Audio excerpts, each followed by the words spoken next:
In this tutorial, I'll show you how to fix Owlet Cam not pairing. The first fix is to update your cam firmware. Open the Cam app on your smartphone and on the main Cam view page, look for an orange Cam update available bar. Tap on the orange bar to start the update and wait for the firmware to download and install. Once the update is complete, restart your cam if needed. The second step is to put your cam in pairing mode. Find the small button on the back of your cam and hold the button until the status light starts blinking red and blue about 3 seconds.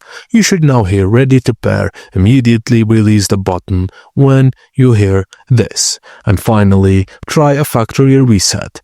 Locate the reset button on your cam, press and hold it for 10 to 15 seconds until the light blinks and wait for the cam to restart. Then try pairing again. Thank you for watching, and please don't forget to like and subscribe for more.